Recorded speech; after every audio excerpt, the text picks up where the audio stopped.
Hi everybody! This week I wanted to talk about something that's kind of a difficult thing to write, and that is action scenes.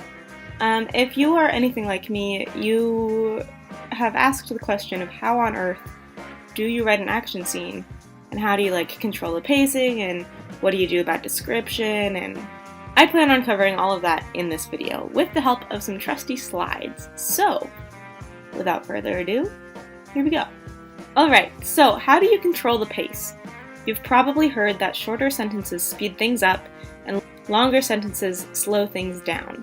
You can see this in the example of "she punched him" versus "the woman punched the man with a fluid motion, her fist colliding with his face in a practiced arc." If you want to slow things down, the longer sentence is going to be much more useful for that. But if you want to speed things up, keep things short and snappy. Keep things moving. When you're setting the scene, your reader needs to know where the fight takes place, what's around them, and who's in the fight. So you want to make sure that you tell them which characters are there, who's fighting who. Are they in a city? Are they in an alley? Are they at an airport? I don't know, looking at you, Avengers. Are there cars around them? Are they going to use the walls of a brick building to, use them to their advantage and slam their opponent up against them?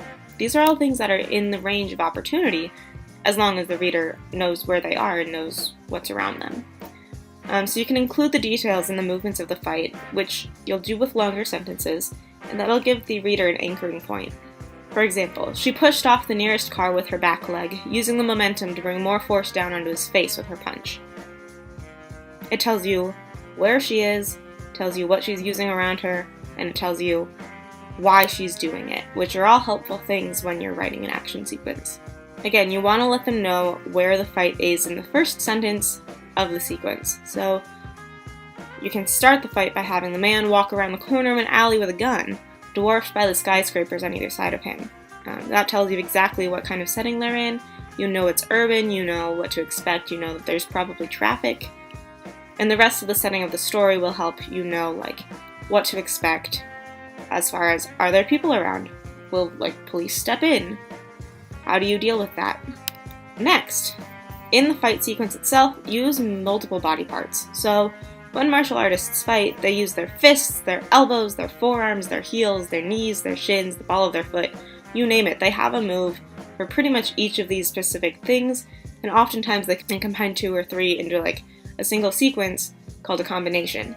But they also aim for multiple body parts. If every single punch is aimed at the head, they're not going to be very successful in landing a punch. So they change it up. You aim for the head, you aim for the chest, the stomach, specifically the solar plexus, which is that region right underneath your ribs. Makes it really hard to breathe. That's how you get the wind knocked out of you. The groin, the knees, the wrist, the hands. If you knock a weapon out of someone's hands, or if you hit their hand when they're holding a weapon, they won't be able to hold on to the weapon, and that's going to help. And that is one of the first things that you're going to want to take out of play. Have them kick the gun out of their hand, or use their own weapon to hit the opponent's hand so that they drop the weapon and have to fight fist to fist or weapon against fist or whatever. You get the idea. Next, you want to make sure that you as a writer know the knockout blows. So there are various different ways to knock someone out, and you want to be able to use all of them in your writing. And you want to know what won't knock someone out so that you don't say that something will knock them out when in actuality it won't. The other thing that'll help is if you ever are writing a torture scene, if you know what won't knock someone out, you'll be able to keep the person that you're torturing awake for the torture, which is useful if you're torturing them. For example, it takes a significant blow to the skull or a significant blow to the jaw in order to knock someone out.